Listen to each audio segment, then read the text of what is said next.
আসসালামু আলাইকুম প্রিয় শিক্ষার্থীরা, আজকের ক্লাসটি হচ্ছে সৃজনশীল প্রশ্নে কিভাবে 10-এ 10 পাওয়া যায়। সৃজনশীল প্রশ্নে কিভাবে 10-এ 10 পাওয়া যায়। আমি এখানে মাত্র 5টা পয়েন্ট দিয়েছি। এই 5টা পয়েন্ট খুব ভালো করে ফলো করলে সৃজনশীলে 10-এ 10 পাওয়া সম্ভব। 10 না পেলেও 9 পাওয়া সম্ভব। আচ্ছা, আমি এখানে কি কি টপিক রেখেছি। 1 নাম্বার টপিকে আছে ক অংশ হচ্ছে জ্ঞানমূলক, অর্থাৎ এটি সম্পূর্ণ মুখস্থ নির্ভর। নিয়মটা বলে দিচ্ছি, উত্তরটি সরাসরি এক কথায় বা এক বাক্যে লিখতে হবে, কোনো বাড়তি কথা লেখা যাবে না। টিপস: সরাসরি সঠিক উত্তরটি লিখলে এখানে 1-এ 1 পাওয়া নিশ্চিত। এখানে মার্ক কাটার কোনো সুযোগ নেই শিক্ষকের।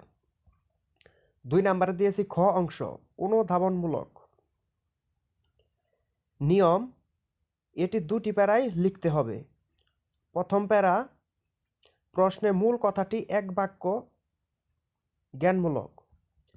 দ্বিতীয় প্যারায় বিষয়টি একটু ব্যাখ্যা করা বা অনুধাবন অংশ। পৃষ্ঠা সর্বোচ্চ লিখবে 5 থেকে 7 লাইনের মধ্যে। 5 থেকে 7 লাইনের মধ্যে। তারপর 3 নাম্বার মানে গ অংশে, গ অংশ হলো প্রয়োগমূলক। 3 নম্বর নিয়ম হচ্ছে এটি 3টি প্যারায় লিখতে হবে। প্রথম প্যারায় লিখবে জ্ঞানমূলক, মানে প্রথম লাইনটাই জ্ঞানমূলক লিখবে। এখানে মুখস্থ নির্ভর হতেও পারে, আবার নাও হতে পারে। উদ্দীপকের সাথে পাঠ্য বইয়ের কোন বিষয়ে মিল আছে তা এক বাক্যে লেখা। দ্বিতীয় প্যারায় অনুধাবনমূলক, পাঠ্য বই থেকে ওই বিষয়টি বা সংজ্ঞাটি সংক্ষেপে ব্যাখ্যা করা। 3 নাম্বারে দিয়েছি তৃতীয় প্যারায় প্রয়োগ, উদ্দীপকের ঘটনার সাথে পাঠ্য বইয়ের তথ্যের তুলনা করে সিদ্ধান্ত দেওয়া। অর্থাৎ উদ্দীপকের সাথে পাঠ্য বইয়ের কোন বিষয়টি মিল আছে বা অমিল আছে এটা ব্যাখ্যা করা। এটা লিখতে হবে 1 পৃষ্ঠা বা তার কিছু কম। যদিও এখানে 1 পৃষ্ঠা বা তার কিছু কম লেখা হয়েছে, যদি সম্ভব হয় 1.5 পৃষ্ঠা দেওয়ার চেষ্টা করবে, তাহলে মার্ক কাটার সুযোগ থাকবে না। আচ্ছা, 4 নাম্বারে ঘ নাম্বারে কি? ঘোড়ার ঘ অংশে উচ্চতর চিরন্তন দক্ষতা। নিয়ম: এটি 4টি প্যারায় লিখতে হবে। প্রথম প্যারায় হচ্ছে জ্ঞানমূলক, এখানে মুখস্থ হতেও পারে, আবার মুখস্থ নির্ভর নাও হতে পারে। প্রশ্নটির মূল উত্তর বা তোমার মতামত এক বাক্যে দেওয়া। দ্বিতীয় প্যারায় সম্পূর্ণ হবে অনুধাবনমূলক, সংশ্লিষ্ট বিষয়টি পাঠ্য বইয়ের আলোকে ব্যাখ্যা করা। এবং তৃতীয় প্যারা হচ্ছে প্রয়োগমূলক, উদ্দীপকের সাথে বইয়ের তথ্যর সম্পর্ক দেখানো। অর্থাৎ উদ্দীপকের সাথে কোন বিষয়টি মিল আছে এবং কোন বিষয়টি অমিল আছে, সুবিধা অসুবিধা ইত্যাদি বিষয় থাকতে পারে, সেটা নির্ভর করে উদ্দীপক আর প্রশ্নের উপর। চতুর্থ প্যারা, উচ্চতর দক্ষতা, সার্বিক আলোচনার ভিত্তিতে একটি যৌক্তিক মন্তব্য বা বিশ্লেষণ দিয়ে শেষ করা।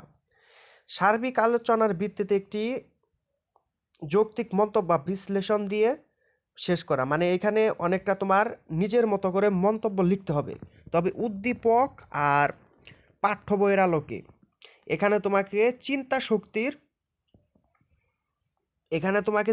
শক্তির ইয়া দেখাতে হবে, মানে পারফরমেন্স দেখাতে হবে। কয় পৃষ্ঠা লিখবে? এখানে যদিও দেওয়া আছে সোয়া 1 পৃষ্ঠা থেকে 1.5 পৃষ্ঠা, তুমি চেষ্টা করবে 2 পৃষ্ঠা লেখার জন্য, 2 বা 2.5 পৃষ্ঠা। কারণ ঘোড়ার গ নাম্বারটা বড় করে লিখলে এখানে টিচাররা মার্ক দেয়, ভালো মার্ক দেয়। কিন্তু ছোট করে লিখলে অনেক ইনফরমেটিভ হওয়া সত্ত্বেও টিচাররা ভালো মার্ক দিতে চায় না।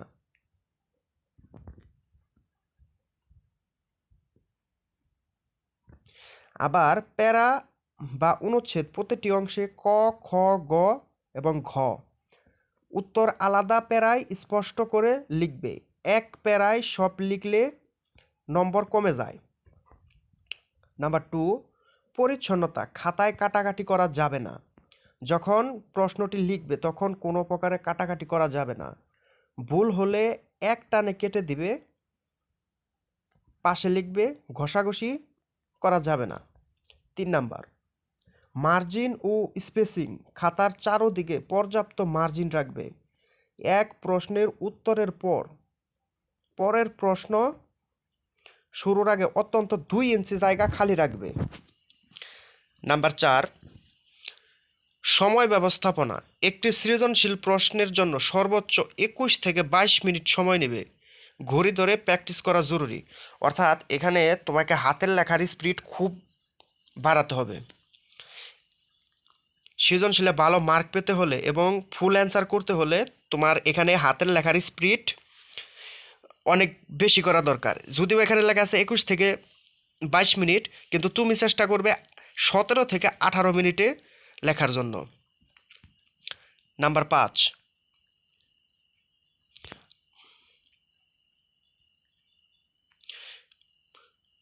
সঠিক উদ্ধৃত, লেখক বা কবির নাম এবং গুরুত্বপূর্ণ তথ্যগুলো নীল কালি দিয়ে হাইলাইট করবে,